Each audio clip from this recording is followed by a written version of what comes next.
반갑습니다. 오늘 성탄절, 그것도 눈이 내리는 크리스마스를 또 우리에게 주셔서 참 감사합니다. 눈 치우느라고 좀 고생을 했지만 너무 좋습니다. 그리고 오랜만에 또 교회에 함께 예배 드릴 수 있도록 인도해 주신 하나님께 참으로 감사를 드립니다. 우리가 성탄절을 매년 맞이하지만 왜 성탄절이 여름철도 아니고 봄도 아니고 왜 한 해에 저무는 이 시간에 정해졌을까? 궁금증을 가져보신 적 있습니까? 사실 큰 해답은 없습니다만은 우리가 이 성탄절을 한 해의 마지막의 시점에 또 교회력으로 보자면 예수님이 탄생함으로 교회력이 시작이 됩니다. 사실은 어쩌면 이 연말이 시작이라는 것을 의미하고 있기도 합니다. 그래서 한 해를 시작하는 시점이기도 하고 또한 한 해의 마지막 때를 돌아보면서 기억하는 시간이 되기도 하는 것이 또 성탄절이다, 이렇게 말씀드릴 수가 있습니다. 그래서 오늘 우리는 성탄절을 통하여서 내년을 새롭게 출발할 수 있는 그런 기간이 되시기를 소원합니다. 어떤 마음으로 그러면 새롭게 출발하게 될 것인가, 이 문제를 오늘 말씀을 통해서 깊이 나누는 시간 되었으면 좋겠습니다. 오늘 여러분, 우리의 삶에는 각자의 두려움이 사실은 있습니다. 염려가 사실 우리 가운데 있죠. 미래에 대한 불확실한 그런 상황 때문에 우리에게는 염려가 있습니다. 겉으로는 사실 아무런 어려움이 없는 것처럼 그렇게 살아가고 있지만 우리의 내면에 또 가족들에게 말할 수 없는 가정으로서의 어려움, 또 그런 마음의 두려움이 우리 가운데 항상 우리에게는 내재되어 있습니다. 이러한 현실에 우리는, 이러한 상황 가운데서 우리는 지금 성탄절을 맞이하고 새해를 맞을 준비를 하고 있습니다. 오늘 이사야 9장의 이 말씀에 이제 흑암과 어두움 가운데 빛으로 한 아기가 오실 것이다, 이렇게 선언을 하고 있습니다. 그 당시 이때가, 이사야 때가 언제 있는가 하면 그 시대에는 이사야가 선지자로서 소명을 받았던 그 시기였고, 오늘 말씀은 이사야가 소명을 받은 지 한 8년이 지난 그런 시점이었습니다. 이 시점에 남유다에는 누가 통치하고 있었냐면 아하스라는 왕이 통치하고 있었습니다. 그래서 이 아하스가 남유다를 다스리고 있었고 북이스라엘이 또한 버티고 있었습니다. 지도를 잠깐 보시면 이 말씀이 좀 이해가 될 것 같습니다. 이 지도를 보시면 남유다라고 밑에 분홍색으로 되어 있는 곳이 있습니다. 여기에 남유다가 위치해 있고, 근데 북이스라엘이 위에 있고요. 암몬과 모압과 또한 그 위에 어디에 뭐가 배치되냐면 아시리아 제국이 이제 남쪽으로 서쪽으로 이 세력을 펼쳐 내려오는 그런 시점이었습니다. 남유다를 보면 밑에는 이집트고요. 사방에 에돔, 모압, 암몬으로 이렇게 둘러싸여져 있습니다. 그래서 사방이 적들로서 이렇게 둘러싸여져 있어서 남유다의 이 아하스 왕은 너무나 두렵고 너무나 마음에 염려가 많은 그런 삶을 살 수밖에 없었습니다. 그래서 이 아시리아의 제국이 언제든지 내려올 수 있는 그런 상황에서 대항하기 위해서 북이스라엘은 어떻게 했냐면 아람과의, 그 아람이라고 하는 것이 지금 안 나와 있지만 그 시리아 쪽에 있는 나라입니다. 그 아람과 연합을 해서 동맹을 맺고 위쪽에 아시리아 제국을 대적을 했습니다. 그런데 이 대적에 남유다도 함께 동참하라고 그렇게 강요를 한 것이죠. 근데 남유다의 아하스 왕은 이를 거부합니다. 왜냐하면 아하스는 아시리아를 의지하는 게 더 좋겠다 생각해서 아시리아에게 조공을 바치고 동맹을 하면서 북이스라엘과 아랍연합군과는 같이 하려고 하지 않습니다. 그러니까 북이스라엘은 남유다를 가만 놔두겠습니까? 그 북이스라엘과 아람이 아시리아를 이제 견제하려면 전쟁을 하고 있을 때 남유다가 밑에서 쳐버리면 사실 북이스라엘은 곤란한 상황에 처해지지 않습니까? 그래서 북이스라엘과 아람 연합군이 먼저 어디를 치냐면 남유다를 치게 되는 것이죠. 남유다를 치는 상황에서 지금 아하스의 상황을 그려내는 것이 이사야 7장 9장의 말씀의 내용입니다. 그래서 북이스라엘과 아람 연합군들이 이제 먼저 남유다를 치러 내려옵니다. 치러 내려와서 많은 성읍들을 점령하고 많은 사람들을 포로로 잡아갔습니다. 그리고 마지막에 이제 어떤 성이 남았냐면 예루살렘 성이 남겨져 있었습니다. 예루살렘 성이 이제 함락되면 끝이죠. 그래서 아하스는 너무나 두렵고 초조했습니다. 그래서 두 번째 이제 예루살렘을 점령하려고 쳐들어오는 이런 준비된 상황 가운데서 아하스는 그 마음이 두려워 떨었습니다. 스스로 아하스는 남유다를 방어할 수 없다라고 하는 판단하에 아시리아의 왕인 디글랏 빌레셀에게 구원을 요청합니다. 이 아시리아 제국에 이제 도움을 요청하게 되는 것이죠. 7장 3절의 말씀에 보면 오늘 이사야 7장 3절의 말씀을 우리 함께 같이 읽겠습니다. 이사야 7장 3절, 자막이 없으니까 성경을 같이 찾아보겠습니다.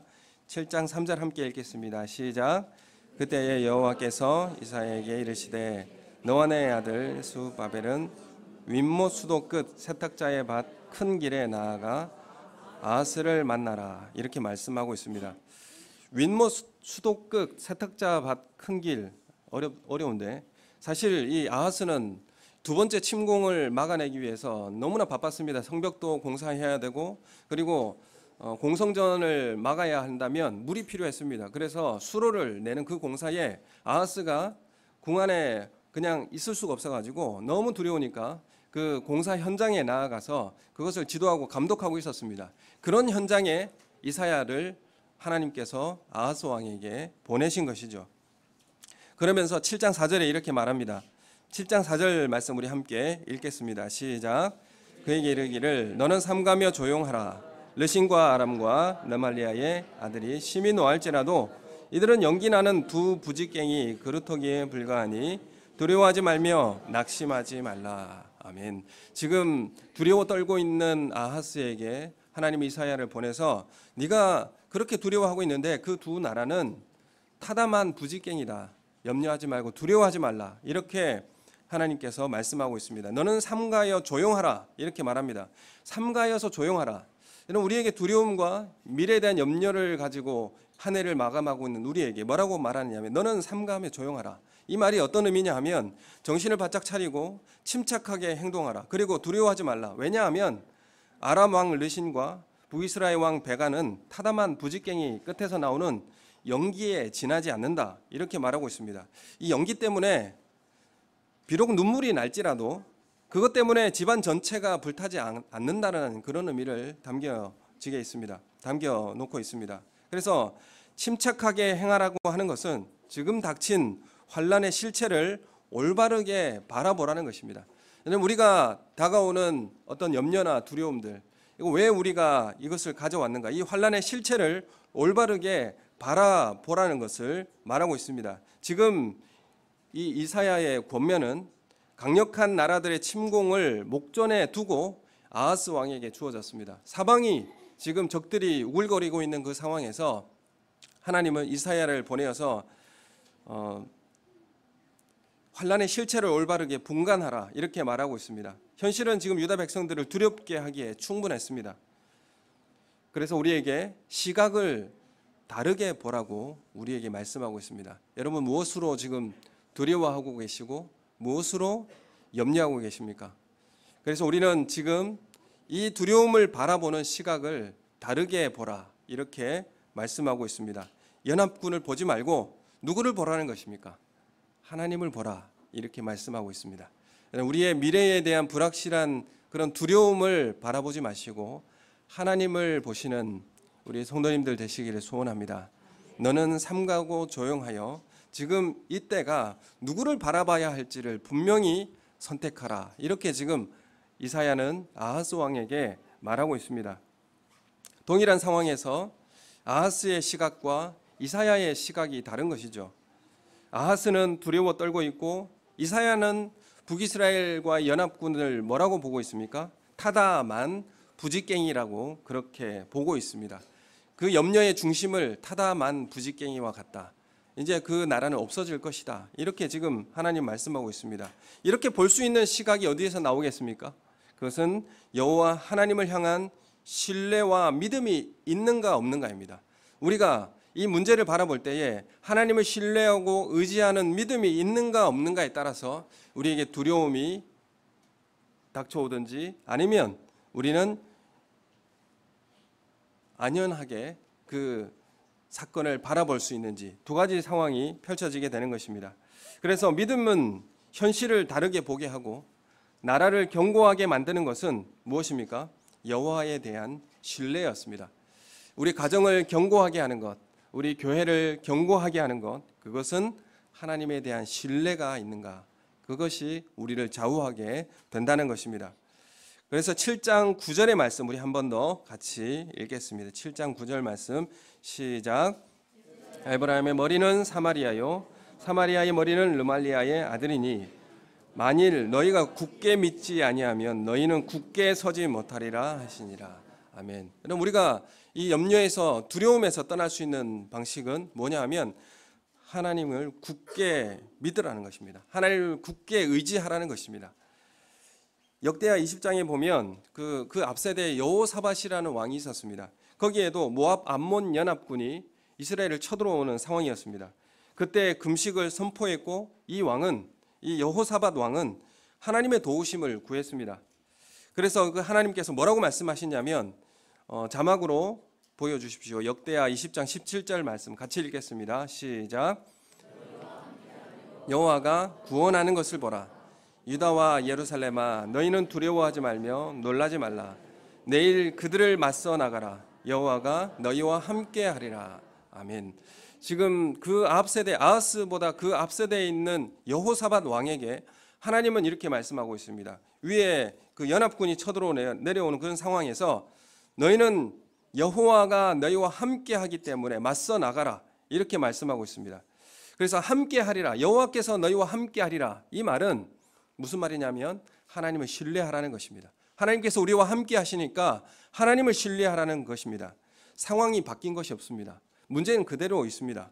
오직 여호와께서 함께 하실 것이라는 이 말씀을 들었을 뿐인데 회중은 여호와를 찬양하며 그 전쟁터에 나아가게 되었습니다. 그리고 출정하는 백성을 향하여 여호와를 신뢰하라고 그렇게 선포했습니다. 그리고 그 승리를 거두게 되었습니다. 오늘 이 이사야 7장과 9장에 나오는 이 아하스가 요구받는 최우선 과제는 뭐였습니까? 여호와를 신뢰하라는 것입니다. 하나님을 신뢰하라는 것이죠. 방법도 경험도 지식도 좋은데 하나님을 신뢰하지 않는 경험은 무엇을 양산하느냐 하면 두려움을 양산합니다. 하나님이 없는 실력, 하나님이 없는 방법은 두려움을 양산할 수밖에 없는 것입니다. 하나님의 능력을 그래서 가져올 수가 없게 되는 것입니다. 우리가 내년을 준비할 때에 우리가 무엇을 의지하고 있습니까? 조직을 의지하고 있습니까? 어떤 행정력을 의지하고 있습니까? 아니면 어떤 물질적 안전함을 우리가 의지하고 있습니까? 하나님을 신뢰하지 않는 경험은, 하나님을 신뢰하지 않는 방법은 우리에게 두려움을 양산시킬 수밖에 없는 것입니다. 아하스가 물길을 내어서 성 안으로 물을 낸다고 할지라도 그는 두려워서 성 안에 가만히 앉아 있을 수가 없었습니다. 그 현장에 나와서 지휘하고 성벽을 공사하는 일에 분주할 수밖에 없었습니다. 아하스는 의도적으로 하나님을 의지하지 않았어요. 뭘 의지했냐면 성벽을 의지했고요. 그리고 물꼬를 내어서 그 성 안에 물을 들여놓는 것을 의지했고요. 또한 아수르와 동맹하는 것을 의지했습니다. 하나님을 의지하지 않았어요.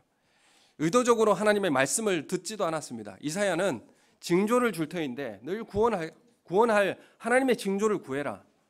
그 징조가 뭐냐면 처녀가 잉태하여 아들을 낳을 것이니 그 이름 임마누엘이라고 하라. 이게 징조였습니다. 하나님께서 너희를 구원해 주실 것인데 징조를 구해라. 이 징조를 하나님 앞에 신뢰하고 기도하면 승리를 주시겠다라고 말씀하고 있는데도 이 아하스는 하나님을 신뢰하지 않습니다. 도리어 아하스는 아수르에게 뇌물을 가지고 가서 자신들을 보호해 달라고 그렇게 요청합니다. 그리고 거기서 멈추지 않고 아수르의 우상을 가져다가 성전에 갖다 놓고 성전 구조와 위치도 우상 제단으로 바꾸어 놓았습니다. 제사의 방식도 다 아수르의 제도를 본따서 그대로 다 가져왔습니다. 여러분, 우리가 세상이 너무 커 보여서, 삶이 너무 커 보여서 그것을 우리의 삶에 가져와서 하나님이 거하실 자리에 그것들과 함께 혼합해서 우리가 그것을 섬기게 된다면 우상을 섬길 수밖에 없는 것입니다. 이러한 남유다의 심판을 선언하고 있습니다. 이사야는 이런 남유다에 대한 태도에 대해서 하나님의 심판을 선언하고 있는 것입니다. 그 이유가 무엇입니까? 심판을 받은 이유가 뭐냐면 그 마음이 완고하고 교만하였기 때문에 그렇습니다. 하나님을 의지하지 않는 것이 교만한 것이다라는 것을 우리에게 말씀하고 있습니다. 왜 아하스는 하나님의 말씀을 들을 수가 없을까요? 왜 우리는 하나님의 말씀을 들을 수가 없을까요? 그것은 우리의 마음이 완고해지고 교만해져 있기 때문이다라고 말씀하고 있습니다. 왜 우리의 마음이 완고해지고 교만해질까요? 외교적 수단과 경험이 마음에 가득하기 때문에 그렇습니다. 내 방식이 내 마음에 너무 가득하기 때문에 그렇죠. 내 경험이 너무 가득하기 때문에 하나님을 의지하고자 하는 마음이 우리 가운데 없는 것입니다. 그래서 하나님의 말씀을 듣지 못하는 것입니다. 마음이 굳어지고 완악하면 하나님을 신뢰할 수가 없게 됩니다. 자신의 방식을 끝까지 놓지 않습니다. 여러분, 우리가 하나님의 말씀을 듣는데 내 방식을 끝까지 고집하는 것, 이 마음을 완악하게 하는 것, 이것은 하나님을 신뢰하지 않는 마음입니다. 오늘 우리가 나를 믿는 거기에서, 나를 신뢰하는 거기에서, 내 방식과 내 경험을 신뢰하는 그 방식에서 하나님을 신뢰하고 의뢰하는 그 삶으로 나아가시는 우리 성도님들 되시길 소원합니다. 성탄절에 우리가 주님을 의지하는 것, 이것이 우리에게 요구되어지고 있는 것입니다. 여러분, 우리는 우리 아이들도 그렇고 또 우리 부모들도 마찬가지지만 미래에 이 영어 점수로 내가 어떻게 이 인생을 살아갈 것인가, 이런 두려움이 우리 가운데 있습니다.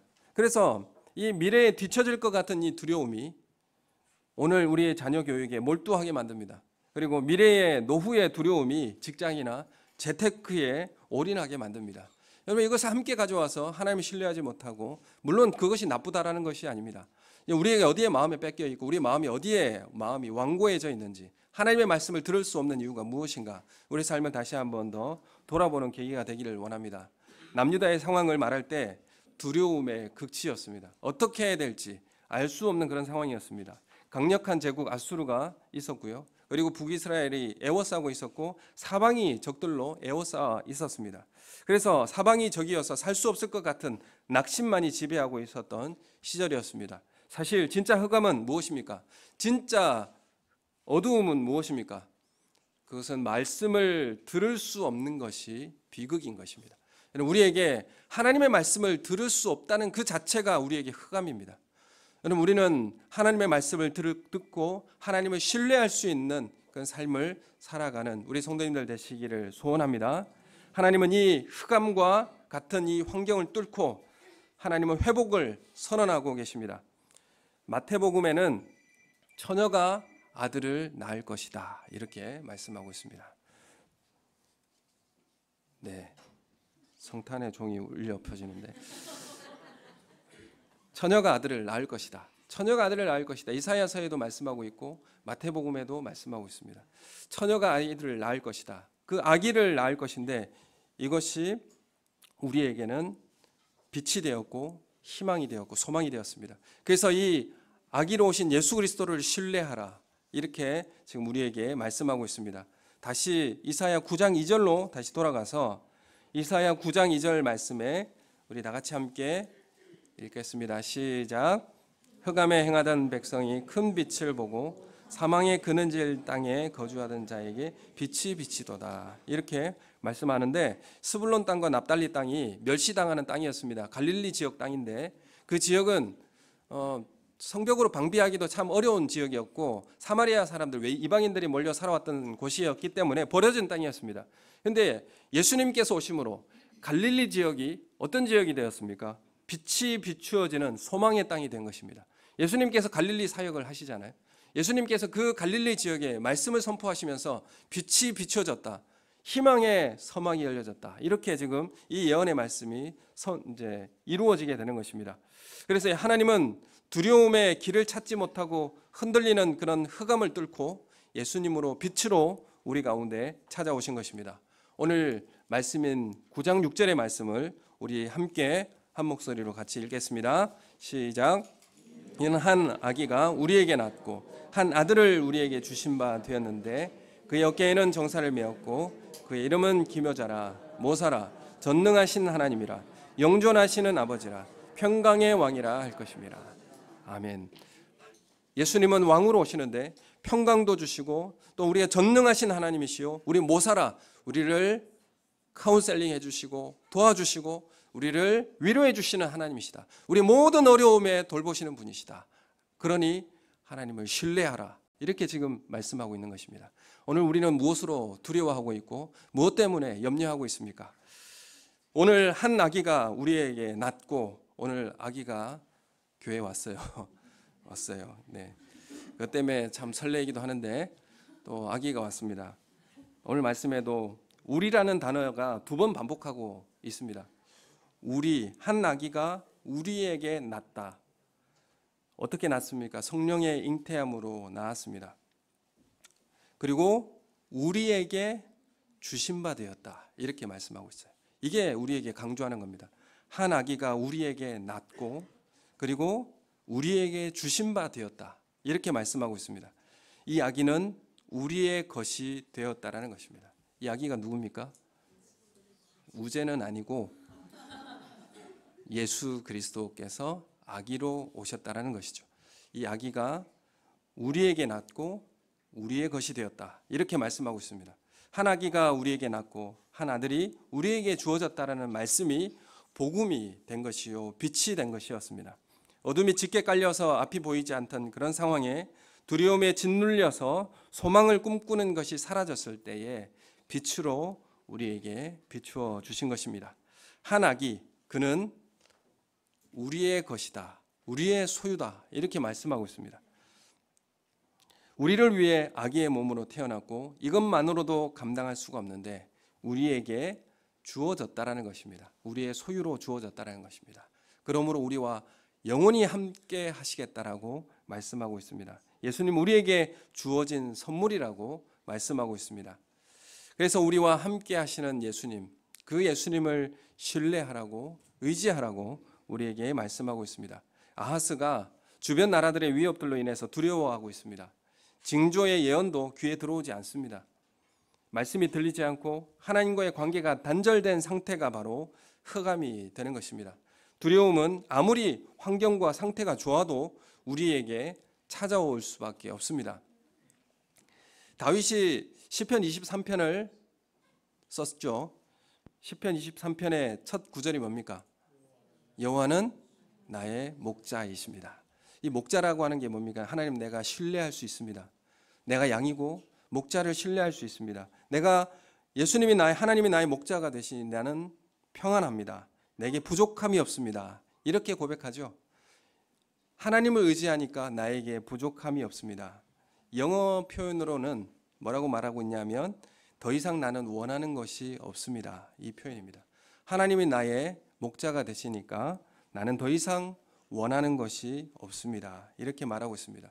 그런데 정말 다윗이 이 23편을 쓸 때에 정말 원하는 것이 없을까요? 사실 23편을 다윗이 기록할 때에 다윗이 이스라엘의 온전한 왕이 아니라 헤브론의 반쪽짜리 왕이었습니다. 지도를 한번 이제 펼쳐 주시면 유다 지역이 초록색이죠. 이때 헤브론 지역만 다윗이 통치했습니다. 그 위쪽에 아직 남아있는 북이스라엘이 있었죠. 그래서 지금도 전쟁이 벌어지고 있는 그런 상황이었습니다. 그래서 다윗의 환경적으로 몹시 불안한 때였고 다 갖춘 상황이 아니었다라는 것입니다. 북이스라엘과 나뉘어져서 계속 전쟁 중이었던 시기였고 이 시기가 7년 6개월이 지난 다음에야 다윗은 온전한 통일 왕국이 되게 됩니다. 그런데 이러한 상황에서 다윗은 지금 시편 23편의 말씀으로 고백하는 것이죠. 여호와는 나의 목자이십니다. 그러므로 나는 부족함이 없습니다. 이렇게 고백하는 것이죠. 상황과 관계가 없는 것이죠. 시편 23편에 주께서 나와 함께 하십니다 라고 고백하고 있습니다. 그러므로 내가 사망의 음침한 골짜기로 다닐지라도 해를 두려워하지 않습니다. 주님의 지팡이와 막대기가 나를 안위하시기 때문에 그렇습니다. 두려움을 이기는 것은 주님과 함께 하신다는 그 관계에 들어갈 때에 우리는 이 두려움을 이길 수 있는 것입니다.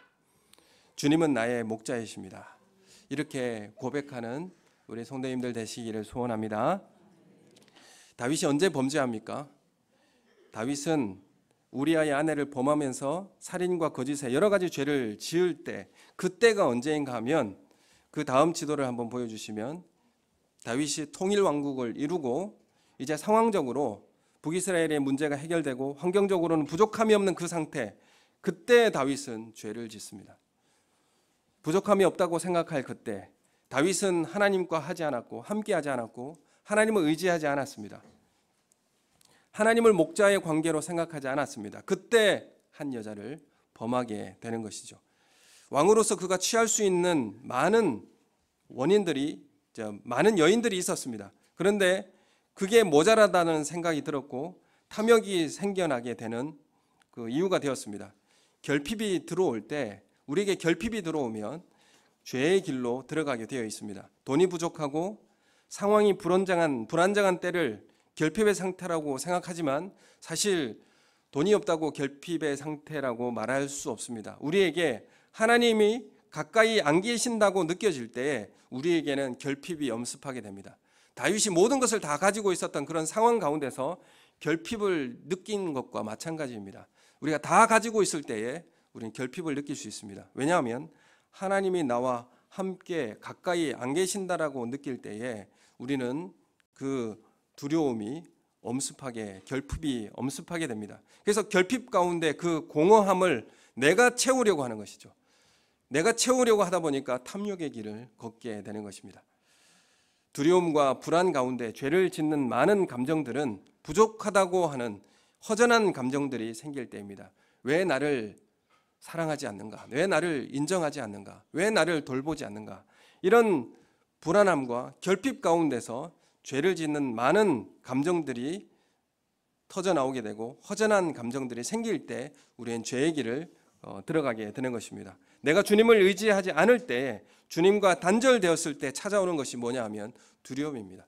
우리에게 두려움이 오는 것은 주님이 나와 함께 하시다라고 하는 것을 잃어버렸을 때, 내가 하나님께 가까이 나아가지 않았을 때에 우리에게 결핍이 오게 되어지고 두려움이 우리 가운데 엄습하게 되는 것입니다.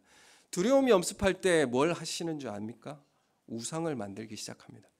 나를 위한 우상을 만들기 시작하죠. 그러니까 나를 위한 우상을 만드는데 출애굽한 이스라엘 백성들도 모세가 40일간 하나님을 만나기 위해서 떠나갔을 때에 하나님과의 계시가 중단되었을 때 그들이 두려웠습니다.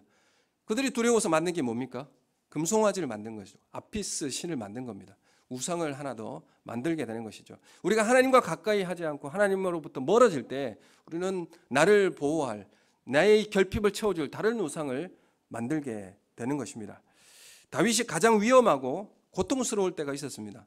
다윗이 가장 힘들고 고통스러울 때가 언제였냐면 사랑하는 아들 압살롬의 추격을 당하고, 그래서 이 압살롬이 왕권을 빼앗고 이제 그 왕 다윗을 죽이려고 추격하는 이 장면, 이 상황이 가장 고통스러울 때였습니다. 그렇게 추격을 당하고 두려움과 수치심에 괴로워할 때 다윗이 부르짖는 시편이 있습니다. 그 시편이 바로 시편 27편의 말씀입니다. 시편 27편의 1절부터 3절까지 말씀 우리 함께 읽겠습니다. 시작. 여호와는 나의 빛이요 나의 구원이시니 내가 누구를 두려워하리요? 여호와는 내 생명의 능력이시니 내가 누구를 무서워하리요? 악인들이 내 살을 먹으려고 내게로 왔으나 나의 대적들, 나의 원수들인 그들은 실족하여 넘어졌도다. 군대가 나를 대적하여 진칠지라도 내 마음이 두렵지 아니하며 전쟁이 일어나 나를 치려할지라도 나는 여전히 태어나리로다. 아멘. 내가 누구를 두려워하리요? 내가 누구를 무서워하리요? 나는 여전히 태어나리로다. 하나님이 나의 빛이시고 나의 구원이시고 다시 하나님을 의지하고 신뢰할 때에 가장 다윗은 위험하고 고통스러울 때에 하나님 앞에 태어날 수 있었습니다. 하나님 안에 안심할 수 있었습니다. 여러분, 우리가 하나님과 가까이 다가가고 하나님을 신뢰할 때 우리에게 이 두려움은 떠나가게 될 줄로 믿습니다. 한 아기가 우리에게 주어졌고 그 아기는 우리의 것이 되었습니다. 주님 우리와 함께 하십니다. 여러분, 오늘 우리 시대의 우울증과 불면증과 공황장애와 같은 질환들이 우리 가운데 생겨납니다. 내가 통제할 수 없는 상황 가운데 불안함과 두려움이 엄습하면서 생기는 장애 요인들이 바로 뭡니까? 우울증과 불면증과 공황장애, 이런 것들이 우리 가운데 밀려오게 됩니다. 사실 이런 것들이 왜 오냐면 몸의 밸런스가 깨어질 때에 정신적 문제까지 함께 우리에게 생기게 되는 것인데, 정신적 문제가 결국 공황이나 두려움으로 이어지게 되는 것입니다. 불안하고 패닉에 빠지면 나를 조절할 수 없는 상태가 됩니다. 숨을 잘 쉴 수가 없다든지 감정 컨트롤이 잘 안 된다든지 여러 형태로 우리 가운데 두려움과 염려의 증상들은 나타나게 되어 있습니다. 정신적 문제는 육체와 연결되어 있습니다. 또한 영적 문제와도 서로 연결되어 있다는 것을 우리는 확인하게 됩니다. 그러므로 우리의 영적 밸런스를 유지하기 위해서 우리의 상황과 완전함, 이 상황의 완전함, 물질의 부족함이 없는 그런 상태에서 우리에게 영혼의 우리의 신앙의 밸런스는 깨어지는 것이 아니라 주님과 함께하지 않을 때에 우리의 영혼의 밸런스는 깨어지게 됩니다. 우리에게 두려움이 찾아오고요, 우리에게 염려가 찾아오게 되는 것입니다. 아기 예수님으로 오신 곳이 말구유이고 마국간 짐승의 배설물이 범벅이 되어 있는, 그래서 숨쉬기가 불편하고 위생적이지 않는 그곳에 아기 예수님이 오셨습니다. 세상에서 가장 추하고 더러운 곳에 예수님이 가장 연약한 모습으로, 아기의 모습으로 우리에게 오신 것입니다. 여러분, 예수님도 우리 가운데 오셨습니다. 어디에 오실까요? 우리의 가장 더럽고 냄새나는 곳에 예수님은 오셨습니다. 그곳이 어딜까요? 우리의 마음입니다. 우리의 마음이 가장 추하고 더러운 냄새나는 우리의 마음에 예수님이 오셨습니다. 예레미야 17장 9절에 만물보다 거짓되고 심히 부패한 것은 마음이라 누가 능히 이를 알리요, 이렇게 말씀하고 있습니다. 예수님은 아기로 우리의 가장 누추하고 더럽고 불쾌하고 위생적이지 않는 이곳을 마다하지 않고 아기로 우리 마음속에 찾아오셨습니다. 우리의 두려움을 다 씻어내시고 주님을 온전히 신뢰하며 주님과 함께 동행하는 우리의 삶이 되시기를 소원합니다. 예전에 병아리를 사육하는 그런 하우스에 한번 들어가 본 적이 있습니다. 그곳에 들어가 본 적이 있는데 추운 겨울 날씨인데도 악취에 숨을 쉴 수가 없었습니다. 주님 우리의 마음속에 찾아오셨습니다. 우리의 고통 가운데 찾아오셨습니다. 예수님은 멀리 계시지 않습니다. 우리 거대한 계획과 조직에 예수님은 계시지 않습니다. 누추한 우리의 모임에 함께 하십니다. 지난주에 푸념하듯 내뱉은 우리의 말에도 응답하시는 예수님입니다. 그토록 우리와 함께 가까이 계십니다. 차를 마시며 말씀을 나누는 거기에도 주님 우리와 함께 하십니다. 오늘 우리가 어떻게 살아야 합니까? 라고 한숨 쉬며 질문할 때도, 그때도 주님은 우리와 함께 가까이 계십니다. 그 주님을 만날 때 우리는 만나기 이전의 삶과 만난 이후의 삶으로 나누어지게 되어 있습니다. 오늘 주님 우리와 함께 계십니다. 주님을 신뢰하시고 의뢰하시는 우리 성도님들 되시기를 소원합니다.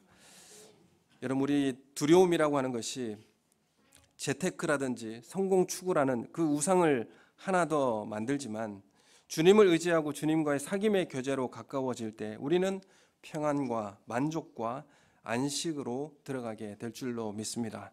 그렇게 예수님은 우리에게 평강의 왕이 되시는 것입니다. 한 해를 마감하고 새해를 시작하는 우리의 마음에 예수님이 함께 하심으로 우리의 두려움이 녹아내려지고 평안의 따스한 바람이 불어오기를 예수님의 이름으로 축원합니다. 우리 함께 기도하겠습니다.